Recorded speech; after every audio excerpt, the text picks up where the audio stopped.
28장 12절로 28절의 말씀 우리 함께 교독하겠습니다.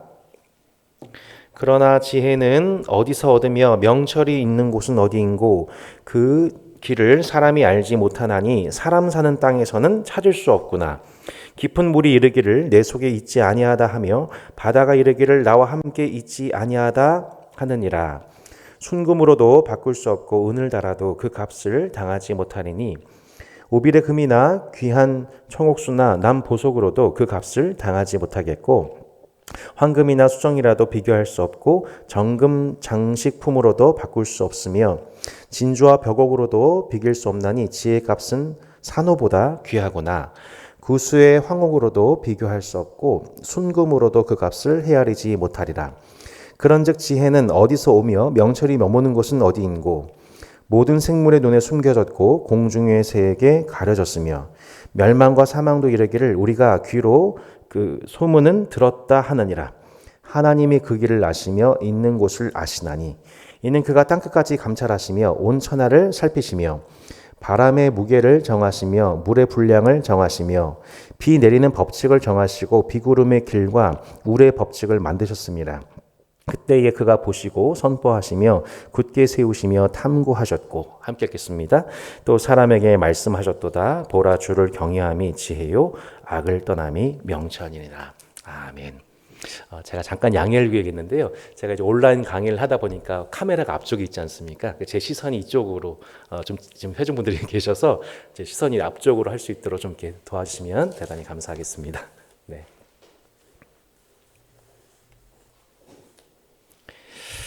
네, 오늘 통째로 맛보는 욥기 시간입니다. 우리 강의안과 성경책, 볼펜 등을 준비해 주시고 오늘 강의에 함께 해 주시기를 바라겠습니다.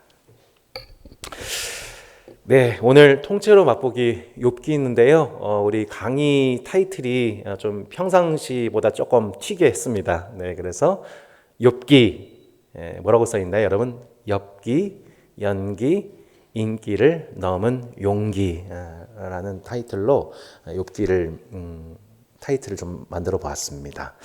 이게 무슨 뜻일까 한번 곱씹어 보시면서 오늘 강의 들으시면 상당히 흥미롭지 않을까 싶습니다. 오늘 전체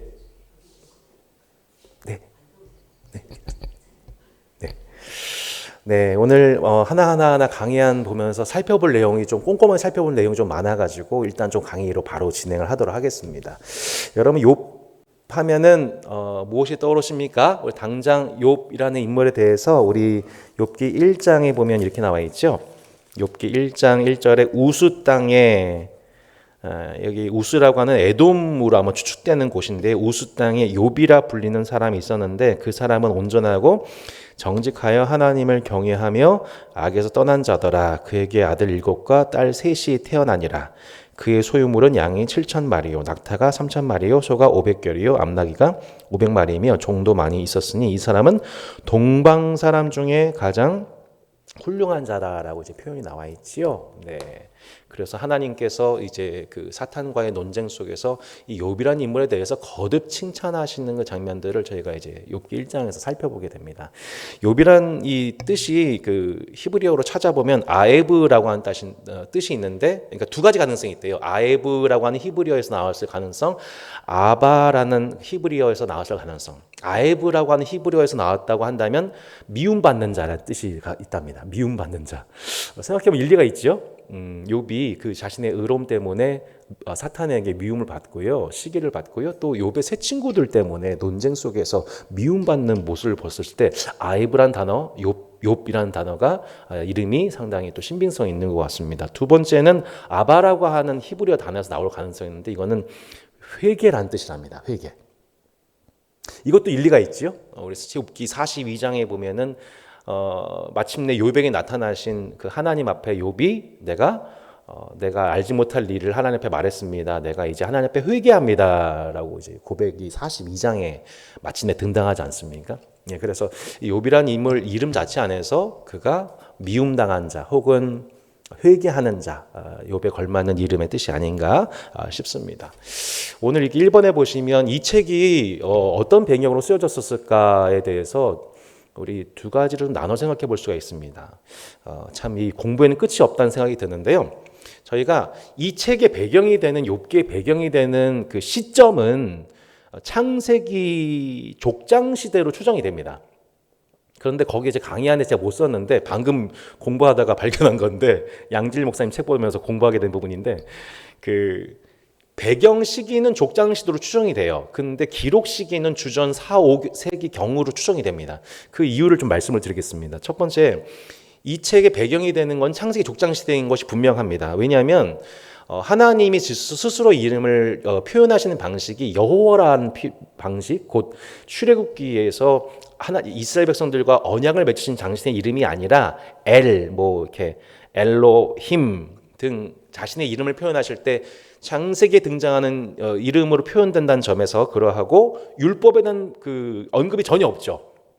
율법에 대한 언급이 전혀 없다는 점에서 또 부의 기준이 짐승과 종들의 숫자에 기록된다는 점에서 봤을 때 창세기하고 매우 유사한 기록 방식이라고 이제 볼 수가 있습니다. 그리고 결정적인 것, 제사장이 아니라 가장이 예배를 드려요. 우리 그 1장 우리 5절에 보시면 그들이 차례대로 잔치를 끝내면 욥이 그들을 불러다가 성결하게 하되 아침에 일어나서 그들의 명수대로 번제를 드렸다. 우리 그 아브라함과 이삭과 야곱 때도 보면은 보통 예배인도 누가 하냐면 족장이 합니다. 그런 것처럼 아마도 이 시점적으로 봤었을 때는 이 욥이 동방 지역의 족장으로서 가장으로서 예배를 인도한 사람이었겠구나라고 추측을 해보게 되는 것이죠. 그래서 아마도 이 욥이라고 하는 사람은 아마도 이제 족장 시대의 동방 지역에 있었던 사람으로서 하나님을 경외하고 악에서 떠난 자로 저희가 볼 수가 있습니다. 그런데 우리가 한 가지 살펴볼 부분이 뭐냐면 욥기 1장 그 18절 보시면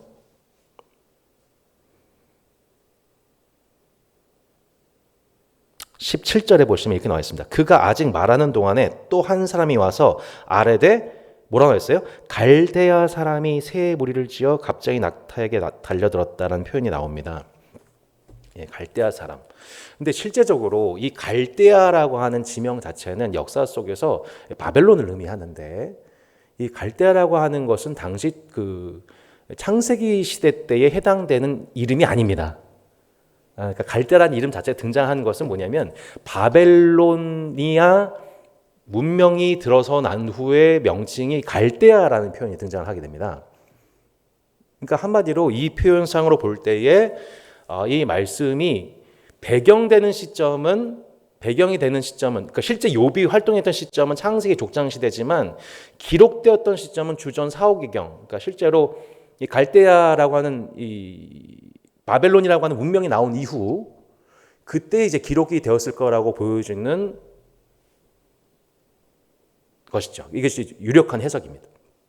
그러니까 이제 후에 이제 이 욥기라고 하는 책이 배경 자체는 창세기 족장 시대지만 기록된 시점은 언제였냐면은 바벨론 문명이 출현한 이후였다라고 이제 보여주는 것이죠. 이것을 저희가 맥락을 이해할 때 매우 중요한 부분이 뭐냐면 욥기가 왜 쓰여졌는가? 욥기가 왜 바벨론 문명 때에 이게 욥기가 소환이 되어서 이것이 기록화되었는가가 이 욥기를 이해하는데 매우 중요한 포인트라는 것입니다. 예. 그 욥기 그 18장에 보시면 욥기 그 18장쯤에 보시면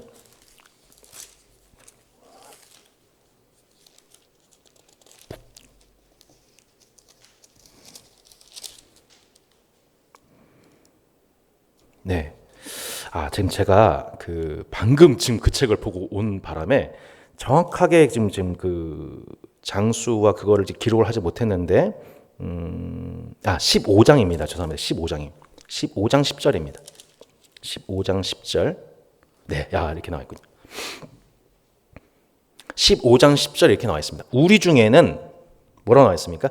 머리가 흰 사람도 있고 연로한 사람도 있고 내 아버지보다 나이가 많은 사람도 있느니라. 이게 누가 얘기하는 거냐면 엘리바스가 하는 말입니다. 그러니까 지금 욥에 등장하는 주요 인물이 누구냐면은 욥, 그리고 욥이 고난 당했을 때 그를 위로하기 위해서 찾아오는 사절단 3명이잖아요. 그게 누구예요? 엘리바스, 빌닷, 소발입니다. 이 15장은 엘리바스의 두 번째 말인데 이 엘리바스가 뭐라고 욥한테 얘기하냐면 우리 중에 뭐라고 나와 있어요, 여러분? 욥보다 훨씬 더 나이가 많은 머리가 흰 사람, 연로한 사람, 아버지보다 나이가 많은 사람 이렇게 언급하죠. 그러니까 한마디로 지금 이걸 뭘 얘기하고 있는 거냐면은 욥이라는 인물과 이 대척점에 있는 욥의 세 친구는 엄청난 세대 차이가 있다는 거예요. 근데 이 세대 차이가 어떤 세대 차이인 걸 이제 이 본문의 정황 속에 드러나고 되냐면 오늘 이제 욥기 요 부분만 잘 이해하시면 이제 금방 이해할 수 있습니다. 욥은 한마디로 누구를 상징하냐면요. 결론적으로 말씀드리면 바벨론 포로 이후의 세대를 의미합니다. 예. 욥의 그 윗세대, 노년 세대는 당시 누구를 상징하는 거냐면은 바벨론 포로기 세대를 의미합니다. 이게 욥기를 이해하는데 정말 중요한 부분입니다. 저는 여태까지 20몇 년 동안 욥기를 읽으면서 도대체 이게 무슨 책이야 하면서 이렇게 잘 풀리지가 않다가 욥기가 쓰여진 시점에 있었던 맥락, 그들이 겪고 있던 혼란이 뭔지를 드러내고 있는 결정적인 부분인 거예요. 이게 무슨 뜻이냐면요. 자, 여러분 보세요. 이게 왜 중요하냐? 욥과 욥의 세 친구 서로 계속 그 논쟁하는 건 여러분 아시잖아요. 계속 얘기를 못 받아들여요. 욥이 고난당하는데 나는 아무런 죄가 없어. 막 자기 생일 저주하고 아무리 생각해보면 난 죄가 없죠. 근데 욥의 세 친구 나와가지고 뭐라고 그래요? 너한테 뭔가 죄가 있잖니? 라고 얘기를 하잖아요. 계속해서. 근데 그 내용의 배경이 뭐냐면 이런 거죠. 욥은 한마디로 욥의 세 친구는 어떤 세대예요? 바벨론 포로 세대예요. 이게 무슨 뜻이냐면 왜 우리가 포로로 끌려왔는지 이유가 뭐예요? 죄 때문인 거예요. 이해가 되시죠? 그들은 철저하게 신명기 역사관에 따라서 지금 상황을 해석했던 사람들이에요. 우리가 지금 왜 바벨론 포로가 됐냐면은 하나님이 주신 말씀, 신명기 말씀이 있는데 그 말씀에 불순종했기 때문에 하나님은 우리에게 복도 주시고 저주도 주셨는데 그 말씀에 순종하면 복이 오고 불순종하면 저주가 온다고 신명기 나와 있지. 그런데 우리 조상들은 범죄했어. 그것 때문에 우리가 저주를 받아서 신명기 말씀에 저주를 받아 결국 우리는 바벨론 포로가 된 거야. 이게 뭐예요? 바벨론 포로 세대의 해석이었던 거예요. 그죠? 그런데 바벨론 포로 이후의 세대, 이게 무슨 뜻이냐면 바벨론에서 태어난 사람들, 후세대들, 그들이 바벨론에서 태어났어요. 근데 태어나자마자 뭘 보게 돼요? 일제강점기. 태어나자마자 본인들이 지금 강대국의 노예가 되어가지고 바벨론의 눈치를 보고 느부갓네살 왕의 명령에 따라 순종하지 않으면 수많은 사람들이 순교를 당하고 죽게 되는 일들을 보게 돼요. 맥락이 다르죠. 이게 무슨 뜻이냐면 바벨론 포로 세대는 본인들의 죄 때문에 여기 오게 된 사람들이라는 걸 알고 있어요. 하지만 바벨론 포로가 되어서 태어난 사람들 죄가 있어요, 없어요? 죄가 없어요. 네. 죄가 없어요. 죄가 없는데 지금 바벨론에서 포로가 된 상황 속에서 우리 지금 이게 무슨 상황이지? 왜 나는 죄가 없는데 왜 윗세대의 죄 때문에 여기 와가지고 이 고생을 해야 하지? 하나님의 백성이라고 하는 우리가? 이 고민 속에서 출현한 책이 소환된 책이 뭐예요? 욥기라는 거예요. 그러니까 이 욥의 세 친구들 되게 좀 결론을 향해서 빨리 가고 있는데 욥의 세 친구들은 어떤 관점 속에서 지금 욥을 바라보고 있는 거죠? 본인들이 왜 포로로 끌려왔는지의 관점을 가지고 욥을 바라보고 있는데 욥이 고난당하고 있으니까 너 죄진 거야 라고 해석을 하고 있는 거고 욥은 뭐라고 하고 있는 거예요? 아니야, 나 죄 없어.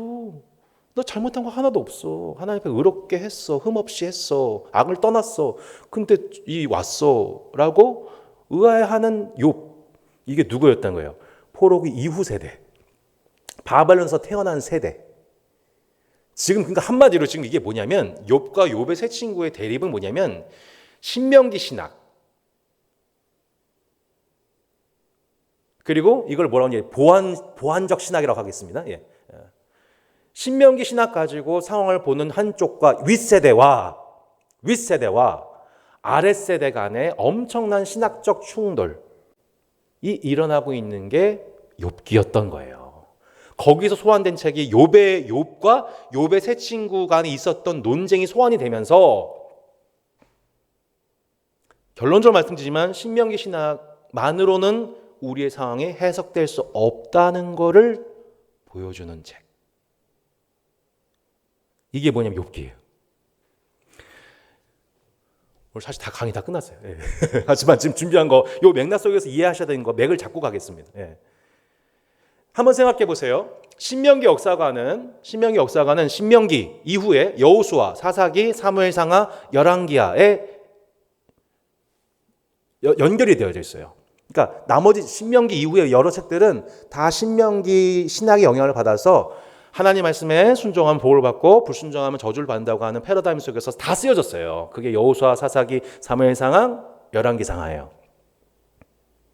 근데 그것만으로는 하나님의 세계를 다 담아낼 수 없다는 것을 보여주고 있는, 그래서 그것에 관한 보완이 필요하다라고 해서 주어진 책이 뭐냐면 지혜서인 거예요. 네, 신명기 역사관으로는 모든 게 해석이 안 되는 지점이 있는데 그 이해가 안 되니까 뭐가 필요해요? 지혜가 필요해요. 네. 신명기 역사관으로 다 해석되는 안 되는 지점들이 생긴단 말이에요. 자꾸. 이게 대표적인 게 뭐예요? 바벨론 포로 이후에 태어난 세대들이 우리는 죄가 없는데 왜 이렇게 살아야 돼? 하나님 백성인데. 이거는 신명기 역사관으로 해석이 돼요? 안 돼요? 안 되죠. 나는 죄가 없는데 저주를 받아. 바로 그 지점 속에서 어떤 책이 필요하게 됐냐면 신명기 역사관만 갖고는 해석이 안 되는 지점에 관한 하나님의 백성들에 대한 교육이 필요한 거예요. 그러니까 그 교육 속에서 태어난 책이 뭐냐면 지혜서인 거예요.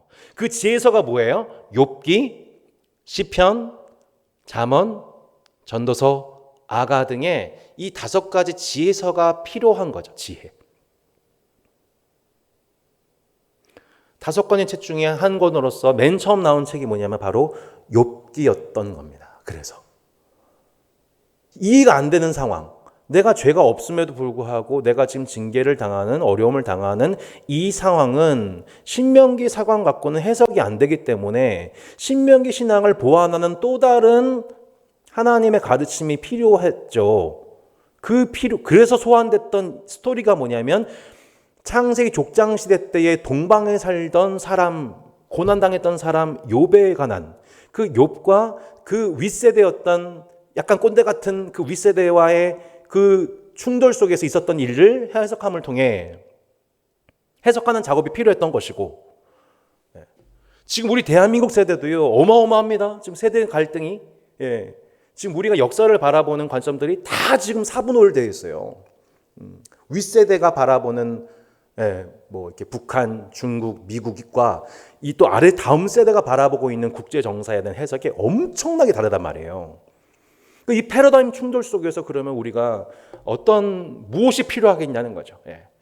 무엇이 필요한가? 이거는 지혜의 영역이다. 이건 지혜의 영역이다라고 말하는 이 책이 결국에는 지혜서였고, 그 지혜서 중에 맨 처음 등장할 수밖에 없었던 책이 욥기였던 거죠. 맥락 이해가 되시죠?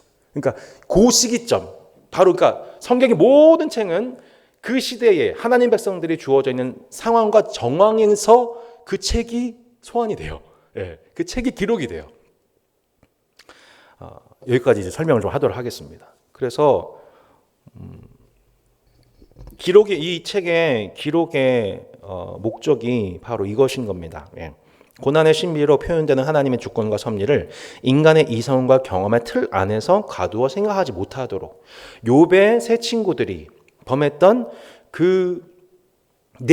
내가 경험했던 어떤 그 시대, 내가 경험했던 어떤 그 관점, 성경 중에 얘기하면 신명기 신학은 분명히 중요한 뼈대인데 그 한 가지를 가지고, 한 가지 신학적 관점을 가지고 하나님을 설명하려고 하는, 그 관점 안에 하나님을 끼워 맞추려고 하는 그 일은 결과적으로 욥에게 상처를 주게 되고 결과적으로 나중에 하나님께 판단을 받게 돼요. 욥기 42장 맨 마지막에 보면은 욥의 세 친구에 대해서 하나님이 혼내신단 말이에요. 너희들의 말이 욥의 말처럼 옳지가 않다. 그러니까 우리도 마찬가지로 고난당하고 있는 성도가 있는데 우리도 그럴 수 있다는 얘기죠. 고난당한 성도를 딱 보면서 무슨 판단하는 거예요? 아, 뭔가 잘못한 게 있는 거지. 뭔가 죄가 있는 거지. 라고 자기가 갖고 있는 신학적인 영향, 한 가지 판단, 신학을 가지고 그 사람을 보는 거예요. 교회에서. 내가 배운 게 신명기 역사관 하나뿐이라면 결국 그렇게 되는 거예요. 봐봐, 난 이렇게 잘 되고 있어. 하나님께 순종하고 새벽 기도도 하고 뭐 헌금도 하고 충성하고 했더니 모든 게 잘 되고 있어. 근데 당신 지금 상황이 이런 걸 보니까 뭔가 하나님 앞에 숨겨진 죄가 있나 봐. 라고 엉뚱한 맥을 짚는 거죠. 어떻게, 예. 그것만이 하나님의 세계를, 하나님의 다루심 섭리를 얘기하고 있지 않은데 신명기 사관 하나 가지고 붙잡고 하게 되다 보면 대부분의 우리 한국교회 성도들이 이런 식으로 신명기 역사관 딱 하나 붙잡고 하다 보면 결국에는 그들의 신앙은 어디로 가는 거예요? 인과응보로 가는 거예요. 인과응보만 딱 남게 되는 거예요. 모든 세계관 인과응보예요. 그러니까 잘 되고 있다면 내가 순종했기 때문이고 뭔가 안 좋은 일이 있다면 내가 불순종했기 때문이다. 그러면서 어떤 성도한테 고난이 생기면 저 사람에게 뭔가 죄를 범했기 때문이겠지라고 넘겨짚고 해석을 하고 정죄를 하게 되는 거죠. 그러니까 교회가 큰일 나는 거예요. 그렇게 되면. 이유 없는 고난을 당하고 있는, 슬픔을 당하고 있는 욥에 대해서 엉뚱한 적절한 위로와 대처를 하지 못하게 되고 도리어 큰 상처와 시험, 더 나아가서 하나님에 대해서 더 의심스러워지게 되고 더 두렵게 만들게 되는. 하나님은 그 신명기 신학 안에 가둬둘 수 있는 분이 아니란 말이에요. 하나님의 속성 중에 하나를 신명기 신학이 대변하고 있는 거지. 여러분, 우리 하나님은 신학보다 크신 하나님이십니다. 그죠? 예. 신학은 중요해요. 왜냐하면 이단 등 건전하지 않은 가르침 때문에 저희가 신학적인 이 교정과 이 바운드리 설정 매우 중요한데 신학이 하나님보다 크지 않단 말이에요. 근데 그 상황에 대해서 모든 신학으로 모든 것을 해석하려고 하고 하나님을 끼워 맞추는 방식은 옳지 않다라는 샘플을 보여준 책이 바로 욥기인 거예요. 욥의 세 친구들의 실패를 반복하지 말라고. 세상에는 이렇게 이해가 되는 고난이 대부분 다 그렇죠. 대부분 다 그 고난은 이해가 되지 않는 정황 속에 있는데 이것을 억지로 인간의 이성과 논리로 수용하려고 해석하려고 하는 그것이 중요한 게 아니고 그것이 중요한 게 아니다. 진짜 우리에게 필요한 거는 하나님의 지혜다라고 우리에게 이제 강변하는 책의 서론이 욥기인 겁니다. 저도 이번 주에 공부하면서 알게 된 내용이라 여러분이 잘 이해가 되시면 좋겠습니다. 이 맥락 속에서 이 책이 주어졌구나. 그렇다면 지금 우리도 마찬가지로 한 가지 사관에 의해서 한 가지 신학에 의해서 인과응보적 생각에서 우리가 빨리 벗어내구나라는 것을 우리가 도전하는 책이라는 거죠. 자, 3번 욥기의 맥잡기는 한마디로 누가 지혜로운 자인가 이거를 말하고 있는 책이라는 거예요. 그러니까 욥기에 대해서 여러 가지 주제 설정이 가능한데 어떤 사람은 욥기는 뭐 인내에 관한 책이다 뭐라고 해석도 하기도 하고 고난에 관한 책이다라고 물론 얘기할 수 있습니다만 지혜서 전체는 뭘 얘기하고 있는 거예요? 지혜. 그야말로. 그러니까 누가 지혜 있는 자인가? 누가 하나님의 지혜를 가지고 살아가는 사람인가? 이거를 말하는 게 지혜서였단 말이에요. 왜요? 신명기 역사관으로 다 해석이 안 되니까 지혜서가 주어졌으니까 결국 우린 지혜서를 통해서 지혜서가 추구하는 바 우리가 하나님의 지혜를 발견해야 된다. 이 땅 살 동안 이 땅은 완전하지 않고 불의가 가득하고 아직 하나님 나라가 완성되지 않았기 때문에 이 땅 살 동안 우리는 이 신학적 보완이 필요하다. 욥기서 초점은 서론과 본론과 결론으로 되어 있어요. 첫 번째 1장부터 3장은 천상 논쟁이에요. 천상의 논쟁. 천상에서 누구와 논쟁해요? 하나님과 사단이 논쟁을 해요. 어느 날 땅을 두루두루 돌다가 천상의 회의에 참여한 사탄을 두고서 야 봤니? 우리 내 종 욥은 순전하고 정직하고 악에서 떠난 하나님을 날 경외한 자야 라고 하니까 사탄이 뭐라고 그래요? 아유 욥이 까닭 없이 당신을 사랑하겠습니까? 당신께서 모든 것들을 그들에게 그 소유물을 허락해 주시고 안전하고 평안하게 살게 하시니까 욥이 당신을 경외하는 거죠 라고 딴지를 겁니다. 사탄의 본질이 뭐냐면 바로 이간하는 자죠. 참소하는 자입니다. 근본적으로 사탄은 인간을 창조하시고 그 인간을 복되게 하시고 하나님의 자녀로서까지 존귀케 하시려는 하나님의 의도를 저항하는 존재입니다. 그걸 받아들이지 않죠. 그러니까 한마디로 사탄은 뭘 묻고 있는 거냐면 당신이 인간의 존재를 창조했었을 때 인간이 당신을 사랑하고 경외하기를 바라는데 그건 이유는 딱 하나일 겁니다. 당신이 그에게 복 주시니까. 그 복을 뺏어가면 인간은 결단코 당신이 의도했던 것만큼 당신을 사랑하지 않을 겁니다.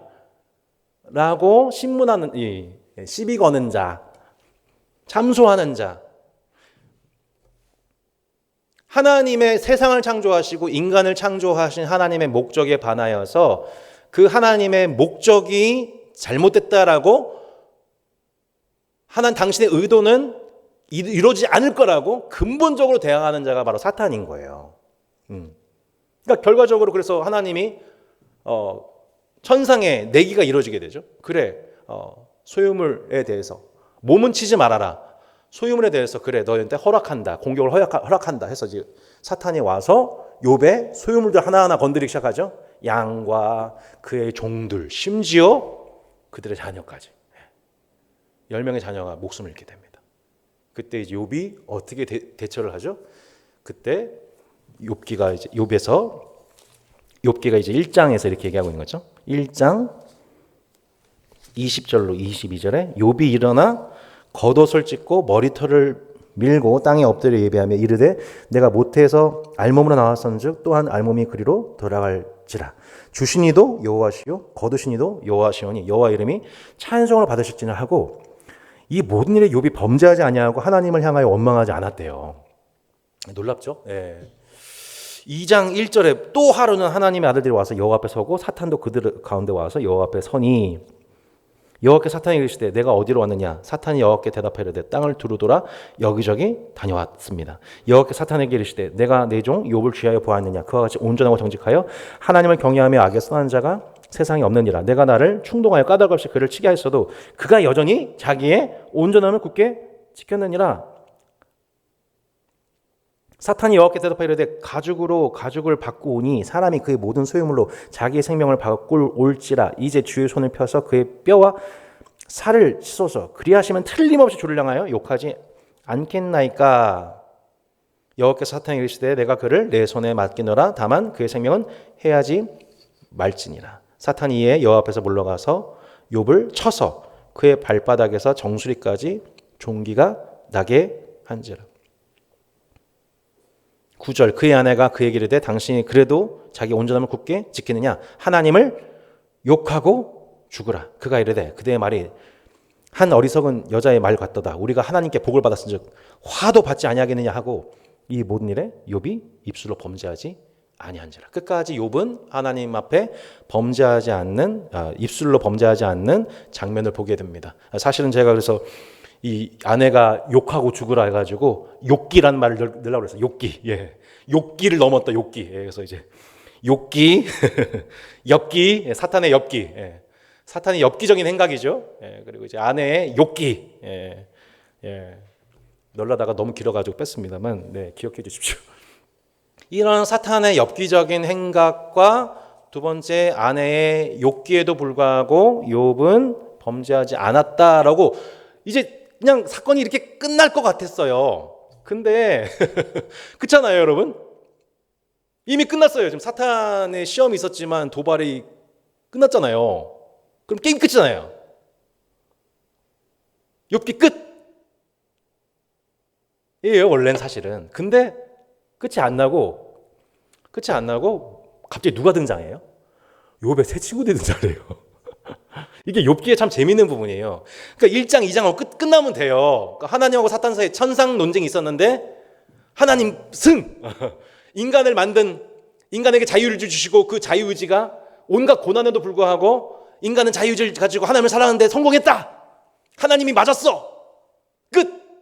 이게 욥기에서 끝나는 흐름인데 놀라 갑자기 생뚱맞게 누가 등장하냐면 11절로 13절에 욥의 세 친구가 등장하는 거죠. 그때 욥의 친구 세 사람이 이 모든 재앙이 그에게 내렸다 함을 듣고 각각 자기 지역에서부터 이르렀으니 곧 대만 사람 엘리바스와 수아 사람 빌닷과 나아만 사람 소발이라 그들이 욥을 위문하고 위로하려 하여 서로 약속하고 오더니 눈을 들어 멀리 보매 그가 욥인 줄 알기 어렵게 되었으므로 그들이 일제히 소리질러 울며 각각 자기의 겉옷을 찢고 하늘을 향하여 티끌을 날려 자기 머리에 뿌리고 밤낮 7일 동안 그와 함께 땅에 앉았으나 욥의 고통의 상황을 보므로 그게 한마디로 말한 자가 없었더라.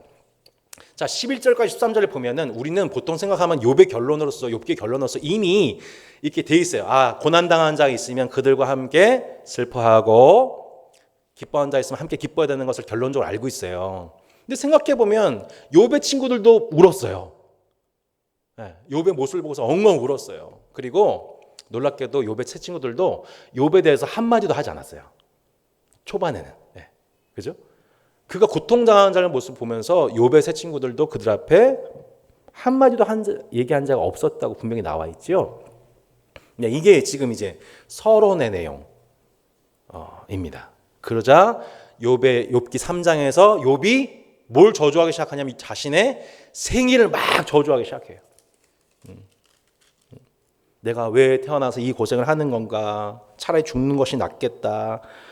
내가 두려워했던 그 일이 마침내 내게 임했다. 26절에 나에게는 평온도 없고 안일도 없고 휴식도 없고 다만 불안함만 있다 라면서 이제 자신의 생일을 저주하는 모습을 보게 됩니다.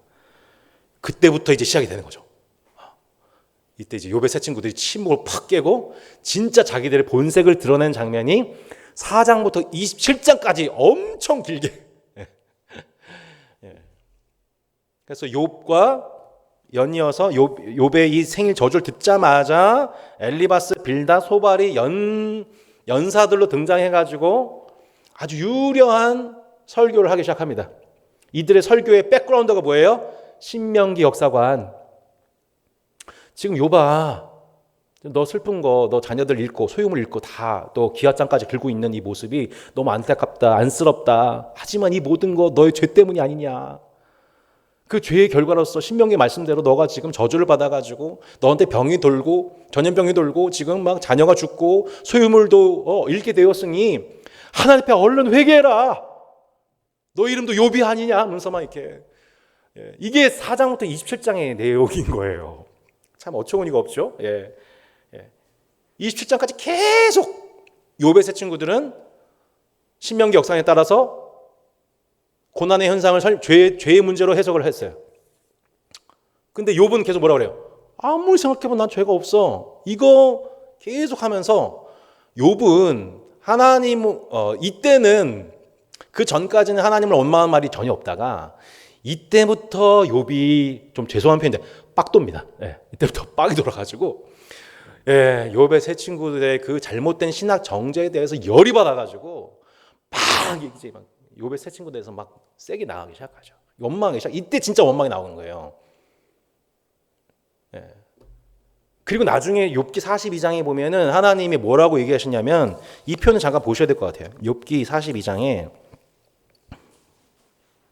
7절 8절에 이렇게 나왔잖아요. 7절 8절에 여호와께서 욥에게 이 말씀을 하신 후에 여호와께서 대만 사람 엘리바스에게 이르시되 내가 너와 내 두 친구에게 노하노니 이는 너희가 나를 가리켜 말한 것이 뭐래요? 내 종 욥의 말같이 옳지 못함이래요. 그런즉 너희는 수소 7과 수장 7을 가지고 내 종 욥에게 가서 너희를 위하여 번제를 드리나 내 종 욥이 너희를 위하여 기도할 것인즉 내가 그를 기쁘게 받으리니 너희가 우매한 만큼 너에게 갚지 아니하리라. 우매했다고 말씀하시죠? 신명기 신학 가지고 얘기했는데 우매했다고 말씀하세요. 이는 너희가 나를 가리켜 말하는 것이 내 종 욥의 말같이 옳지 못하다. 지금 하나님이 누구의 편 드세요? 욥의 편 드시죠. 욥의 그 빡 돌아서 그 신명기 신학의 자기의 교조주의적인 그 신학에 꽉 갇혀서 하나님과 상황을 해석하여서 욥을 정죄하고 있는 엉뚱한 결론 내리고 있는 그들에 대해서 너희들 우매하다. 너희들의 말은 내 종 욥의 말보다 옳지 않다라고 하나님이 욥을 두둔하시고 그들이 실수한 것에 대해서 욥에게 보상할 것과 욥이 그들을 위해서 속죄의 기도를 드릴 것, 그래서 그들이 용서받을 것에 관한 죄고백과 용서와 화해의 프로세싱을 하나님이 욥의 세 친구들, 욥의 세 친구들 누구예요? 당시 좀 죄송한 표현이지만 당시 초특급 설교자들, 원로 목사님들이에요.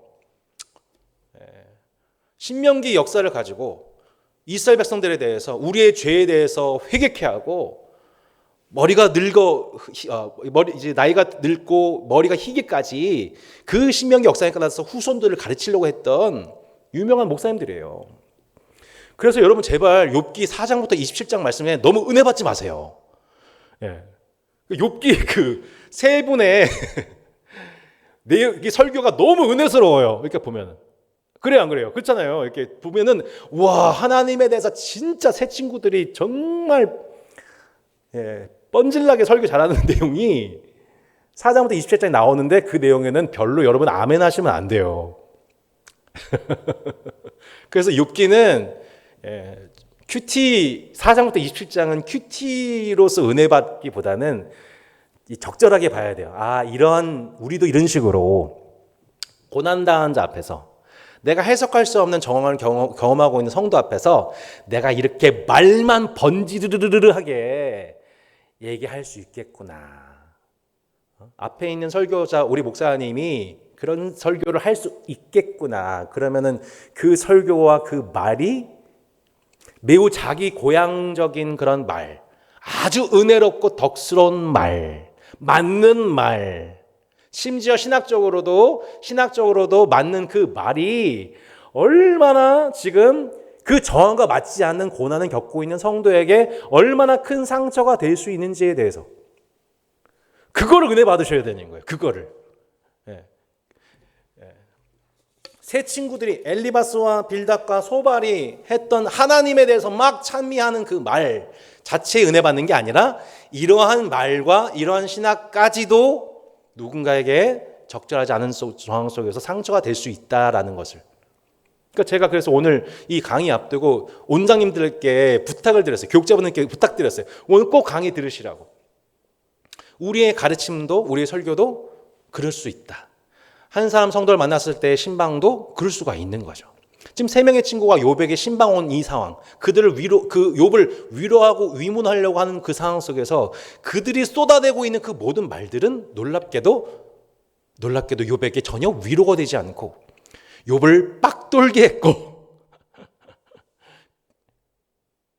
신학이 성도 사람을 잡고 있는 수 있다는 것에 대해서 4장부터 27장이 이 긴 지면을 걸쳐서 우리의 뭘 드러내고 있는 거예요? 우리의 위선을 드러내고 있는 거예요. 우리의 잘못된 판단을 드러내고 있는 거예요. 아니, 못하러 이렇게 길게 많이 이렇게 장황하게 설명할 필요가 있겠냐고요. 이게 우리의 모습이라는 거예요.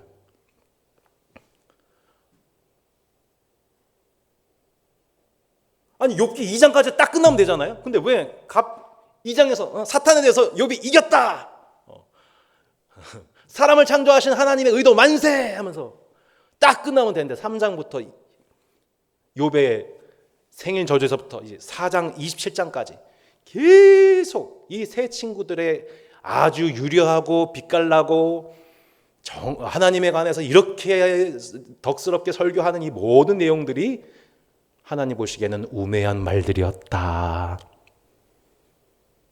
욥의 말보다 옳지가 않았다. 와. 그래서 그 본론이 바로 그 지상 논쟁에 관한, 그래서 1장부터 3장은 천선 논쟁, 본론은 지상 논쟁.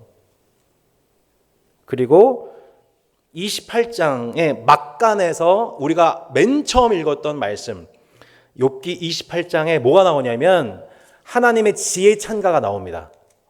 예, 이 구성이 그냥 나온 게 아니라 여러분 우리 잠언도 보면 잠언 8장에 지혜 찬가가 나옵니다. 그죠? 예, 잠언 확인해 주세요. 잠언 8장에 지혜 찬가가 나와요. 네. 내가 하나님이 창조하셨을 때 그때 거기 있어서 내가 창조주가 되어서 하나님 만드신 모든 세상을 기뻐했다. 그 내가 누구냐면 지혜죠, 지혜. 근데 욥기 28장에서 욥이 계속 이들과 함께 논쟁하다가 순간 하나님이 주신 지혜로서 뭘 얘기하냐면 내가 다 이해할 수 없는 하나님의 지혜를 어렴풋이 고백을 하게 돼요. 그게 우리가 맨 처음에 봤던 욥기 28장 내용이었던 거예요. 네.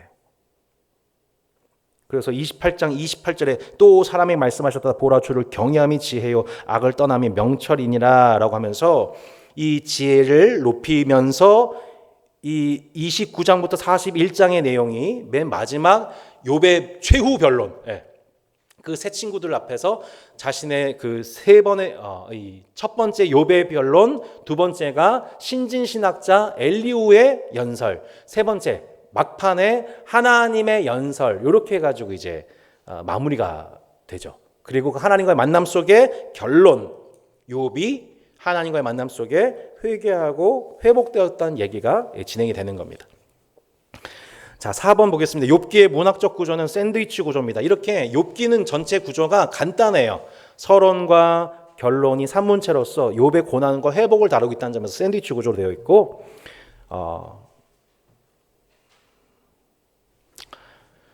첫 번째 이제 서론 부분이 1장부터 3장의 내용이고, 이제 이 전반부 3번에 해당되는 전반부 4장부터 27장에 욥과 세 친구의 3회에 걸친 논쟁이 나오는 거예요. 엘리바스, 빌다, 소발이 나와서 얘기를 하는데 뒤로 갈수록 친구들의 연설이 짧아져요. 그리고 말의 논리가 엉성해지는 것을 보게 돼요.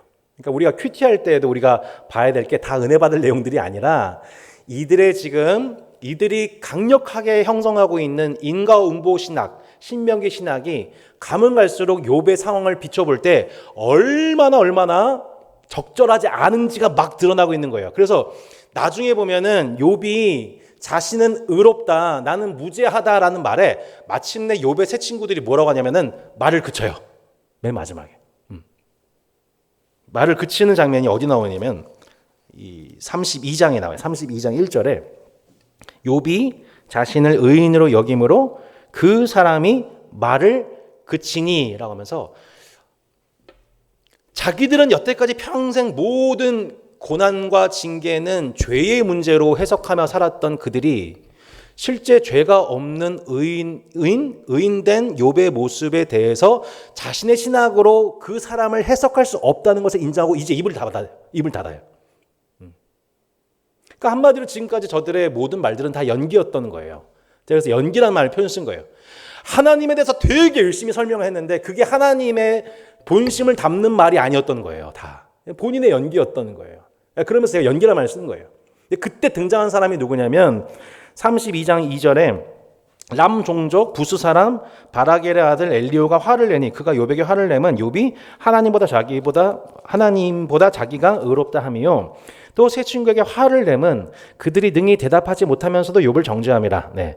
엘리오는 그들의 나이가 자기보다 여러 해 위임으로 욥에게 말하기를 참고 있다가 세 사람의 일에 대답이 없음을 보고 화를 내니라.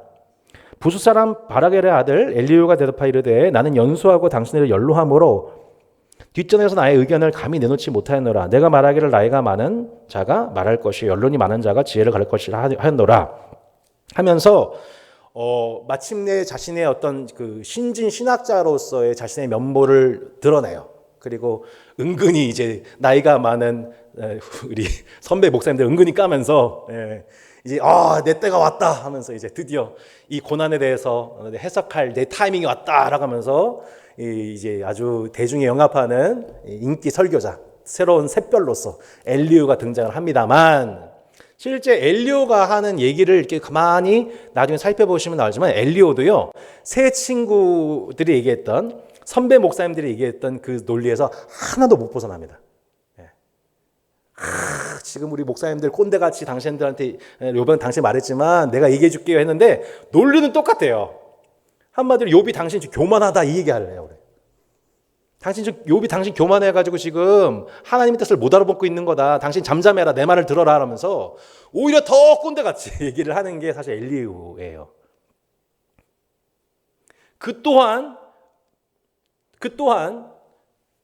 신명기 신앙에서 한치도 벗어나지 못한 상황 속에서 욥을 해석하고 있었고, 그 또한 인과응보에 대해서 모든 것을 보고 있었어요.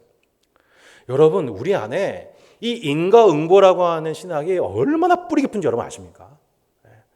모든 해석을 다 인과응보적으로 해요. 제가 이 말씀은 인과응보의 해석은 잘못됐다고 말씀드린 게 아니라 인과응보로만 모든 상황을 해석하려고 하는 우리의 해석이 얼마나 틀린지 모른다는 거예요. 생각해보면요, 욥도요 인과응보에 갇혀 있어요. 하나님 앞에 입술로 범죄하지 않고 원망하지 않았던 욥의 새 친구들이 자꾸 인과응보 가지고 너가 죄가 있으니까 벌을 받은 거라는 논리 가지고 오니까 욥이 막 그거 나 죄인이야, 나는 죄가 없다고 얘기하면서 또 뭐라고 하냐면은 하나님 앞에 뭐라고 하냐면, 하나님, 제가 죄가 없는데 저한테 왜 그러세요? 이래요. 그럼 욥도 어떤 개념이 있는 거예요? 인과응보죠. 나는 하나님 앞에 잘했는데 나한테 왜 그러세요? 예요. 그러면 욥도 어떤 생각 속에 있는 거예요? 인과응보죠. 우리도 그렇지 않습니까? 우리도 하나님 앞에 의롭고 정직하고 흠없이 살아가는데 생각지 않은 고난이 닥쳐와요. 그러면 우리도 대번 어떻게 해석해요? 인과응보로 해석해요. 나는 하나님 앞에 잘 했는데 왜 나한테 벌 주세요? 하나님 미워. 하나님 의롭지 않아. 욥이 나중에는 뭐라고 했다고요? 하나님 나보다 의롭지 않아요. 불의해요. 어떻게 창조주가 그럴 수가 있어요? 하나님 말씀 잘 따는 사람한테 상 줘야지. 상 주지 못할 망정 나한테 왜 벌을 주냐고요. 이게 누구예요? 결국 욥도 인과응보. 자기가 상처받게 했던 그 신학의 그 뿌리가 인과응보였는데, 사실 자기의 삶의 신앙의 뿌리가 여전히 욥도 모여 있었던 거예요. 인과응보.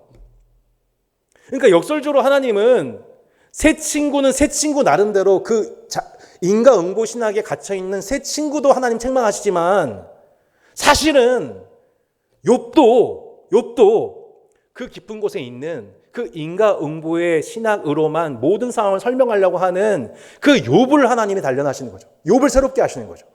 그러면서 하나님이 창세기 38장에서 엘리후의 그 연설이 끝나자마자 마침내 등장을 하셔가지고 38장에 보시면 이렇게 나오죠. 38장 1절에 그때에 여호와께서 폭풍우 가운데서 욥에게 말씀하여 이르시되 무지한 말로 생각을 어둡게 하는 자가 누구냐. 너는 대장부처럼 허리를 묶고 내가 내게 묻는 것을 대답할지라 라고 하시면서 하나님이 욥에게 총 70개의 질문을 하십니다. 70개의 질문을 계속, 그러니까 무슨 뜻이죠? 욥은 지금 하나님 앞에 인과응보로 설명 안 되는 거 설명해 주세요. 도대체 이유가 뭔지 얘기해 보라고 하면 하나님 나와봐. 그러면서 다 필요 없어 나와. 하면서 이제 욥이 폭발을 했어요. 그러니까 욥은 우리가 생각하듯이 막 그렇게 얌전한 사람, 그런 사람 아닙니다. 욥기 2장까지는 그런 것 같은데 실제 3장부터 이 진짜의 모습 보면은 욥도 사람이었고 원망할 만했고 이해가 안 되니까 하나님 나오세요. 막 하나님 나보다 불의해요. 막 따졌던 사람이에요. 화끈한 사람이죠. 예. 여러분 진짜 경건은 막 할렐루야 이런 게 아닙니다, 여러분. 예. 저는 오직 하나님만 신뢰합니다. 거짓말하지 마세요. 거짓말하지 마세요. 예. 잘 믿는 척, 사람들 앞에서 이거 아니죠. 이게 진짜 우리의 모습이 드러나는 거죠. 진짜 내 모습이. 하나님 앞에 원망하지 않을 수 없고 하나님을 불신하지 않을 수 없고 이해가 안 되고 맥락이 도대체 이해가 안 되고. 근데 더 놀라운 건 뭐냐면 하나님은 이유 설명 하나도 안 하십니다. 38장부터 40장에 하나님이 창조주로서 연설을 하시는데 무슨 얘기만 하시냐면 피조물인 인간으로서 헤아릴 수 없는 영역의 얘기만 70개를 골라가지고 질문을 하십니다.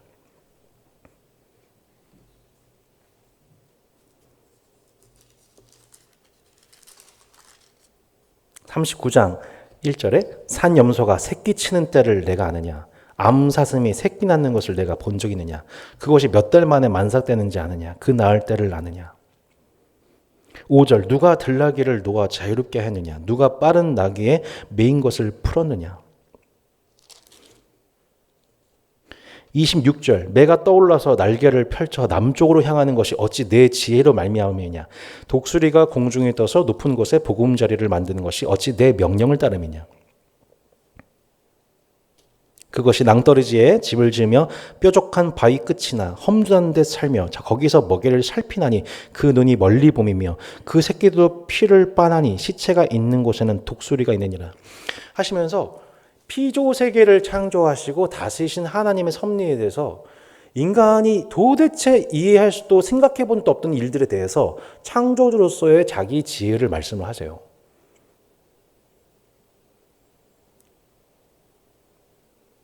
욥이 질문했던 것에서는 아무런 대답 안 하십니다.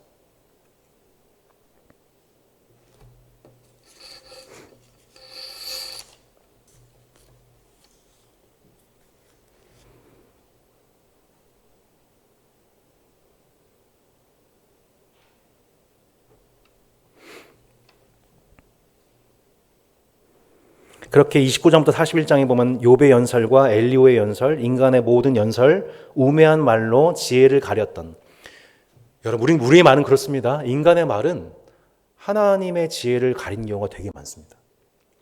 네. 저도 욥기 지금 강의를 하면서도 두려운 지점이 그런 겁니다.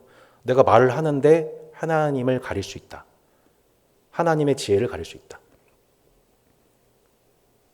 욥의 새 친구처럼 연기할 수 있고 엘리후처럼 인기에 영합할 수 있는.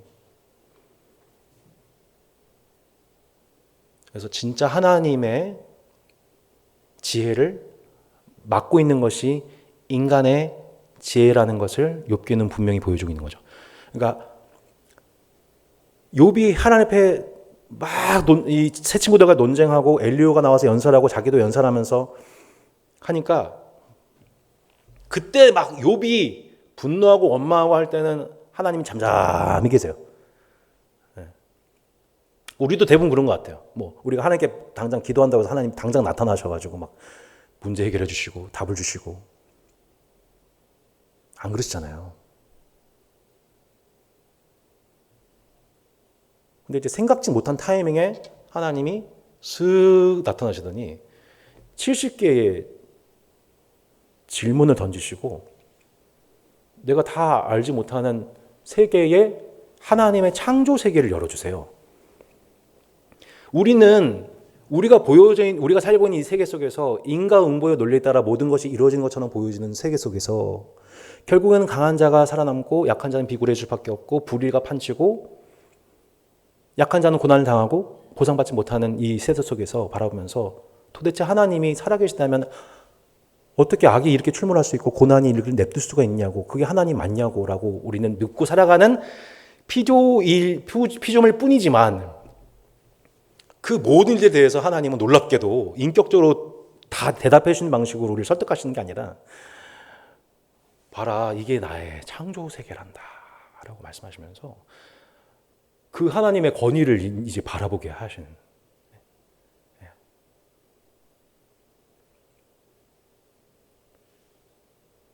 이게 여러분에게 도움이 되실 얘기일지 모르겠지만 하나님이 만드신 이 세상은 그 자체로 절대로 악에 허용되지 않고 고난이 들어올 수 없는 형태의 그것이 아닙니다.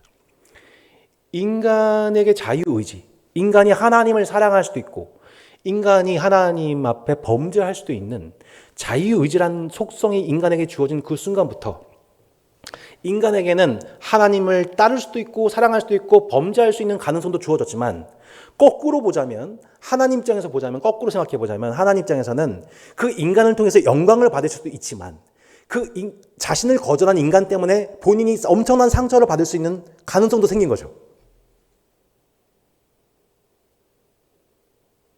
거꾸로 생각해 보면 본인 창세 전에 그리스도 예수는 창조하여 자신의 자녀 삼기를 기뻐하셨던 그 인간이 하나님의 그 창조 세계를 바라보면서 우리에게 주어져 있는 악과 고통의 문제에 대해서 능동적으로 참여하며 이것은 하나님의 세계야. 그리고 그 악을 우린 다스려야 돼. 그리고 그 악으로 말미암아 출몰되는 그 고난의 문제에 대해서 우리는 인내하며 고민하며 하나님 주신 지혜로서 이것을 해결해야 돼 라고 그 능동적인 방향으로 우리가 살아가기를 하나님이 이 세상을 창조하시고 인간을 창조하신 거죠. 근데 그 하나님 창조주의 목적에 따라서 살지 아니하고 우리는 언제든지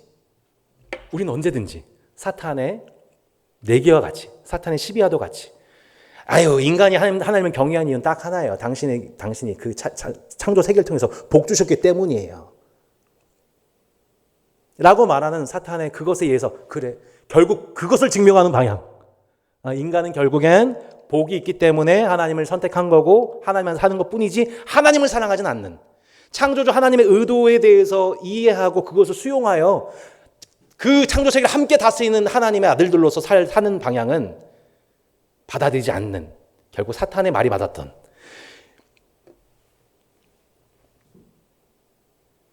엄청난 우주적인 신정론적인 질문 속에서 사실 우리라는 존재가 이 땅에 주어졌다는 거예요. 저는 그래서 결국엔 이 두 갈래로 갈라질 것 같아요. 사탄의 이 질문에 대해서, 사탄의 이 도발에 대해서, 그래, 맞아, 하나님은 없어. 하나님은 뭐 세 가지 중 하나라고 제가 정리를 해놨죠. 예전 실제로 고대 에피쿠로스 학파들이 고난에 대해서 이렇게 해석한 거예요. 세 번째 장 1번에 하나님은 악을 없애고 싶어도 그럴 능력이 없는 분이다. 혹은 악을 없앨 능력은 있지만 그럴 마음이 없는 분이다. 악을 없앨 능력도 의지도 없는 분이다. 결국 셋 중에 하나다. 라고 판정 내리고, 하나님은 없거나 하나님은 무능력하거나 하나님 우리를 사랑하지 않는 분, 더 이상 우리를 피조세계의 고통에 참여하지 않는 분으로서 해석하고 하나님과 분리되는 방향으로 가는 겁니다.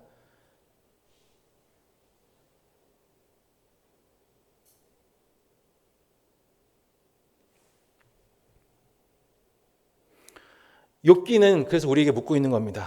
욥의 질문이 우리의 질문이 되어서 다시 하나님께 상달되고 있는 거죠. 왜 죄 없는 자가 고난을 당해야 하냐고요? 라고 하는 것에 대해서 하나님의 창조하신 세계 자체는 아예 그 악과 고난이 허용되지 않는, 들어올 수 없는 그런 세계가 아니라, 인간에게 자유의지를 주시면서 동시에 그 악과 고난이 생성될 수 있는 가능성과 그것을 맞닥뜨린 인간이 여전히 하나님의 선하심을 신뢰하고 그 창조주의 선한 의도를 신뢰하고 그 악과 고난에 맞서는 존재로서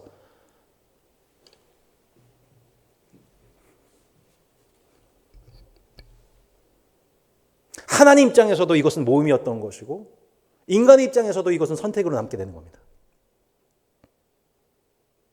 하나님도 모험을 하신 거예요. 악과 고난을 허용하셨던 것 자체가, 그 가능성을 허용하셨던 것 자체가 하나님의 명예와 자존심을 인간에게 위탁하시고 의존하신 거죠. 놀랍게도 인간에게. 인간의 자유에. 결론적으로 이 욥기에서 욥의 이 이해하지 못할 여러 정황들에 관한 해소는 딱 하나밖에 없었다고 얘기하는 거예요. 그거는 우리가 납득되는, 내가 아주 납득되는, 이해가 충분 설명된 것으로 해결되는 것이 아니라 하나님의 사람 욥은 하나님의 현현과 그 현현을 통해서 고난이 치유가 됐다는 결론을 우리에게 줍니다. 그게 이제 3페이지 욥에게 내린 시험 3번의 내용이죠. 하나님의 현현과 고난의 치유. 인간이 자신에게 내가 보여주고 있는 세계를 이 세계에 국한해서 보면 하나님은 불리하시고 신뢰하지 못할 분이시지만 하나님의 세계, 하나님의 그 신비한 세계로 믿음의 도약을 감행할 때, 즉 용기를 낼 때, 하나님의 그 창조 세계로 부르시는 하나님의 그 위대한 경륜을 향하여서 그것을 알기 원하시는 하나님의 세계에 내 자신을 내어 던질 때 보이는 것이 다가 아니야. 지금 내가 주어진 상황이 이게 다가 아니고 하나님의 보이지 않는 손이 있고 하나님의 경륜이라는 게 있는데 난 지금 다 이해하지 못하지만 신뢰해. 이런 거죠. 다 이해가 안 돼. 너무 고통스러워. 하지만 그럼에도 불구하고 나는 하나님 신뢰해. 그분은 선하셔. 그분은 전능하셔.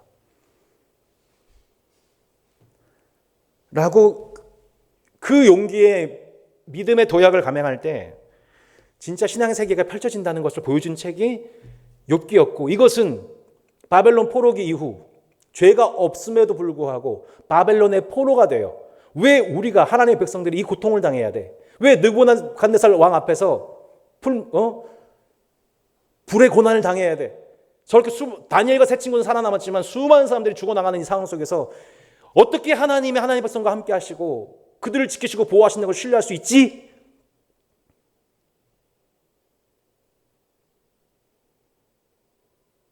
보이는 세계에 절망했던 바벨론 포로 2세대들이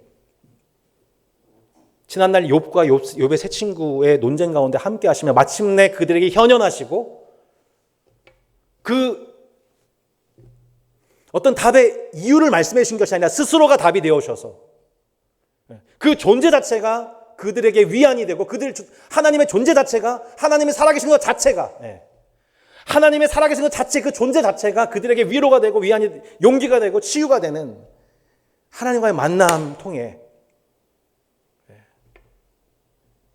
여러분 그 바벨론 포로에 있었던 그들에게서 여러분 위로는 결국 뭐였을까요? 예레미야 말대로 70년 만에 마침내 포로에서 그들을 돌리실 때에 여호와께서 시온에서 그들을 돌리실 때에 우리 혀에는 찬양이 가득하고 웃음이 가득했도다. 여호와께서 세일을 행하시니 우리는 기쁘도다. 큰일 행하시니 우리는 기쁘도다. 마침내 하나님의 현현 속에서 그 백성들이 죄 없는 백성들의 에게 다시 영광을 회복시켜 주시는 이 라인을 통해 이 스토리 라인을 통해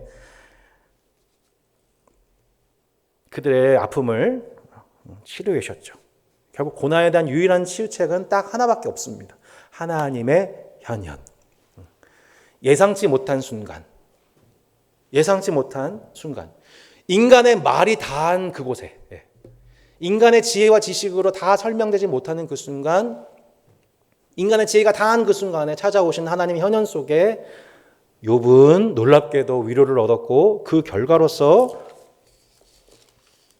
욥이 42장 1절로 6절에서 이렇게 고백합니다. 욥이 여호와께 대답하여 이르되 주께서는 못하실 일이 없사오며 무슨 계획이든지 못 이루실 것이 없는 줄 아오니 무지한 말로 이치를 가리는 자가 누구니까? 나는 깨닫지도 못하는 일을 말하였고 스스로 알 수도 없고 헤아리기도 어려운 일을 말하였나이다. 내가 말하겠사오니 주는 들으시고 내가 주께 묻겠사오니 주여 내게 알게 하옵소서.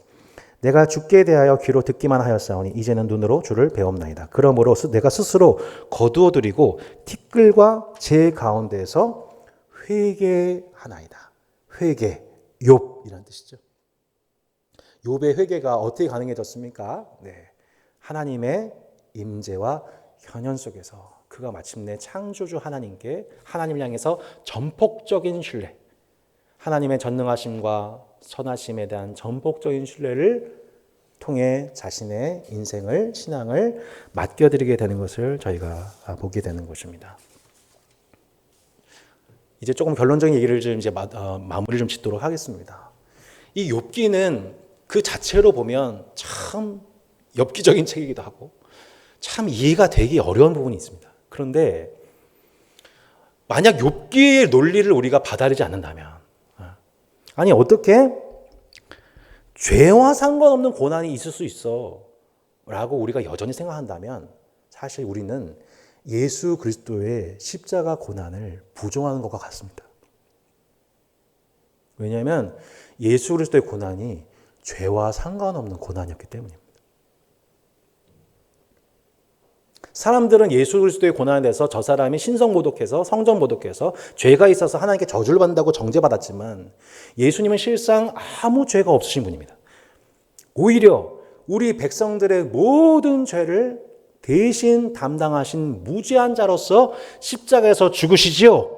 그리하여 욥은 누구의 표상이냐면 예수 그리스도를 표상하는 그림자였던 겁니다. 장차 오실 예수 그리스도께서 죄가 없으신 그분이 죄 있는 우리를 향해서 어떤 형벌과 고난과 죽음을 대하기를 원망 없이, 불평 없이, 자발적으로, 기쁨으로 죽음의 십자가 앞에서 그 하나님과 끊어지는 단절의 아픔 속에서도 여전히 하나님을 향한 인격적인 신뢰와 하나님의 선하심과 전능하시는 전폭적인 신뢰 속에서 그 자신의 생명을 끝까지 내어 맡기까지 하나님을 신뢰했다. 하나님을 욕하고 저주하지 않았다. 인간의 엽기에도 불구하고 바리새인과 서기관들의 그 찾아오신 하나님에 대한 하나님을 왜곡하여 설명하는 연기에도 이 대중의 인기에 부합하는 설교에도 주님은 그 모든 거짓을 풀어헤치시고 진짜 하나님의 모습이 무엇인지, 진짜 하나님의 현현이 무엇인지,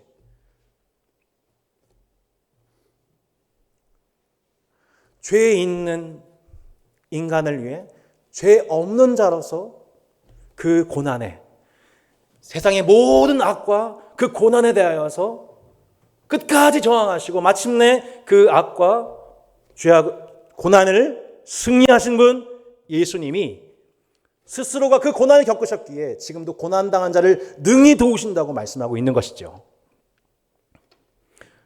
히브리서 5장 8절에 그가 아들이시라도 받으신 고난으로 순종을 배웠다고 합니다. 하나님의 아들들, 하나님의 자녀들이 이 땅에서 뭘 경험하냐면 고난을 경험하게 되는데 그 고난은 자신이 죄를 범해서 징계를 당하는 교훈적, 징계적 고난, 신명기적 고난도 있지만 베드로가 얘기하듯 선을 행하는데 악을 행함으로 고난받는 것, 징계받는 것을 얘기하는 게 아니라 선을 행함에도 불구하고 받는 고난이 있다. 이거는 하나님의 자녀의 고난이다. 여러분 동의하세요? 우리가 이걸 깨뜨려야 돼요. 인과응보, 신명기적 신학에만 가지고 나도 여전히 욥처럼 하나님 앞에 하나님 저는 죄가 없는데 왜 고난을 받아야 돼요? 내 자녀가 무슨 죄가 있다고 이런 어려움을 당해야 돼요? 하나님의 말씀을 바로 전했는데 왜 이런 어려움을 더 당해야 돼요?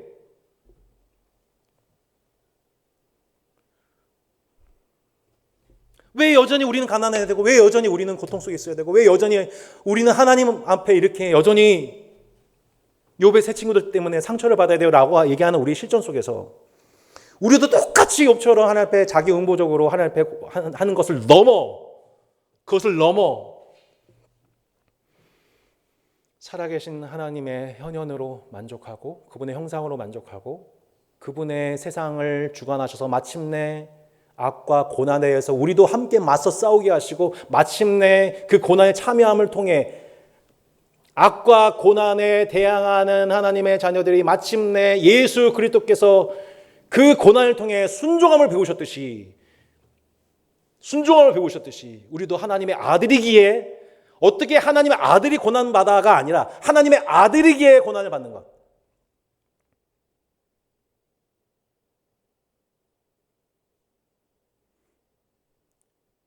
여러분 우리가 인과응보 신학에서 벗어나 이 하나님의 지혜를 우리 가운데 머금을 수 있다면 우리는 앞으로 찾아오게 될 수많은 인과응보적 해석의 오류에서 벗어나 우리 자신의 상황을 하나님의 창조주의 선하신 손에 더 맡겨드리고 의지하며 그 고난을 마침내 인내하여 악과 이길 수 있는 사탄과의 내기에서 마침내 승리하게 되는 길을 우리가 찾아가게 될 것입니다. 그리고 동시에 그 고난을 당하고 있는 형제들을 어떻게 적절한 말로서 위로하고 함께할 수 있을지 우리가 그 지혜를 발견하게 될 것입니다. 그 지혜가 이 죄악된 세상 속에 살아가는 우리에게 필요하다. 그것이 지혜서 욥기였던 겁니다. 그래야 욥기는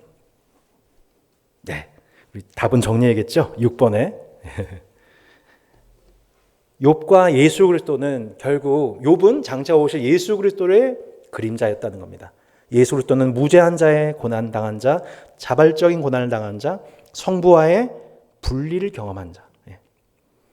모든 것을 하나님께 맡긴 자, 그리고 비난하는 자들을 위해서 기도하는 자로서 욥은 장차 오실 예수 그리스도의 그림자였다는 것을 저희가 보게 되면서 욥기 자체로는 이해가 안 되는 보다 더 넓은 신구약의 하나님의 경륜을 바라보게 되는 거죠. 아, 장차 이 욥기의 이야기가 장차 오실 예수 그리스도에 관한 이야기였구나.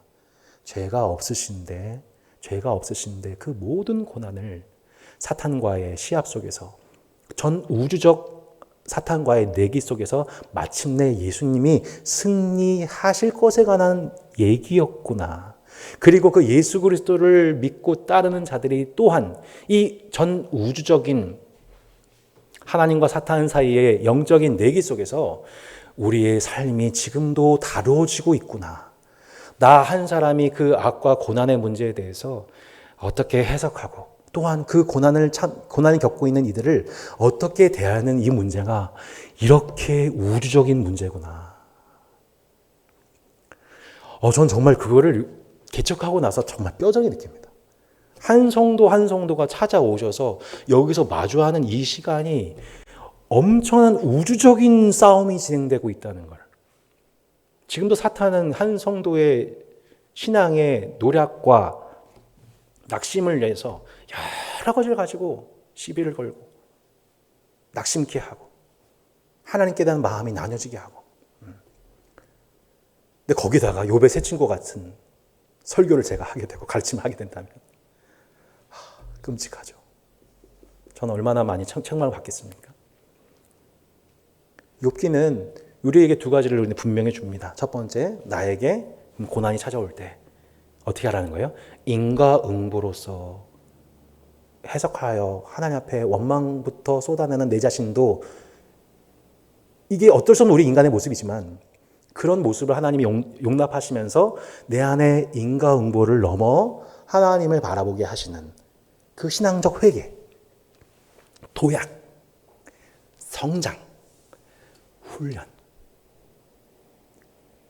우리 안에 뿌리 깊이 나와 있는 이 인과응보를 넘어 하나님이 악에 대해서 그 인과응보의 논리를 넘어 승리하셨던 것을 기억하고 우리의 신앙에 영적으로 도약할 수 있도록 돕는 책이 바로 욥기라는 것을 기억하시길 바랍니다. 두 번째가 무엇입니까? 형제에게 고난이 왔었을 때 우리가 어떻게 대해야 됩니까? 마지막으로 이 말씀 같이 한번 읽어보겠습니다. 즐거워하는 자들과 함께 즐거워하고 우는 자들과 함께 울라. 서로 마음을 같이하여. 같이 한번 읽어주겠습니다. 높은 데 마음을 두지 말고 도리어 낮은 데 처하며 스스로 지혜 있는 채 말라. 아멘. 우리는 딱 하나만 알아요. 우는 자들과 함께 울라. 욥의 세 친구들도 울었어요.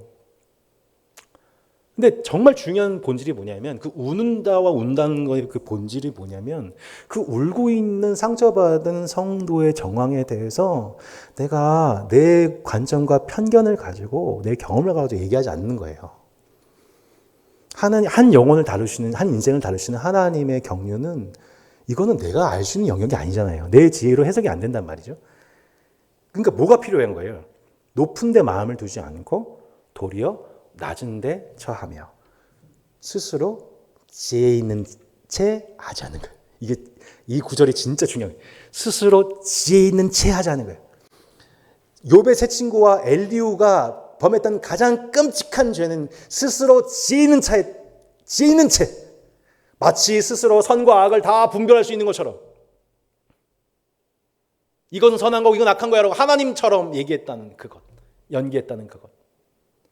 여러분, 우리가 그 스스로 지혜인 채하여 얘기하는 그 범죄를 욥의 세 친구 그리고 엘리후가 경험했던 것처럼 우리도 얼마나 많은 순간 범할 수 있는지 모릅니다.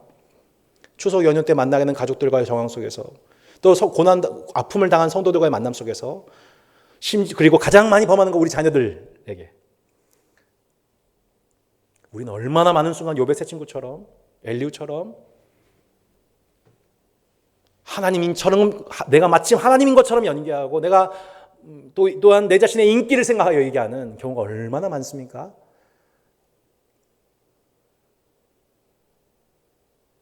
그래서 우리에게 필요한 건 하나님의 지혜를 높이는 것, 스스로 지인차하지 않는 것, 지혜가 부족하거든 꾸짖지 아니하시고 후히 주신 하나님께 구하라 그리하면 주시라 기억하면서 하늘의 지혜, 땅의 지혜가 아닌 하늘의 지혜를 주시기를 오늘 함께 기도하여 우리가 엽기와 연기와 인기를 넘은 용기로서 우리 신앙생활이 도약할 수 있는 성숙한 크리스찬들 되시기를 예수님 이름으로 축복합니다. 우리 함께 기도하시겠습니다. 오늘 함께 이 말씀을 생각하면서 우리에게 닥쳐오는 엽기적인 상황, 또 하나님을 연기하는 수많은 사람의 지혜, 또 스스로의 인기를 위해서 발언했던 무모함, 이 모든 것을 넘어 하나님의 창조 세계로 부르신 하나님의 부르심을 따라 나도 내 삶 속에서 인과응보로서 모든 것을 해석하고 하나님 앞에 원망했던 그 모든 것들을 하나님 내려놓고 이제는 하나님의 선하심과 창조주 하나님의 선하심과 하나님의 인자하심과 전능하심을 신뢰하기 원한다고 하나님 앞에 고백하며 하나님의 현현에 만족하고 하나님의 임재 속에 위로를 누리며 하나님 악과 고난에 대해서 투쟁하시고 승리하시고 최종 승리하실 예수 그리스도의 편에 내가 서기를 원합니다. 주님, 내가 고난당할 때 주님 도와주시고 고난당한 자를 위해 기도하며 함께 침묵하며 지혜인차하지 아니하며 그 손 잡아줄 수 있는 그런 교회가 되기를 원합니다. 함께 기도하겠습니다. 하나님 아버지 감사합니다. 우리에게 욥기의 말씀을 허락해 주셔서 정말 감사합니다.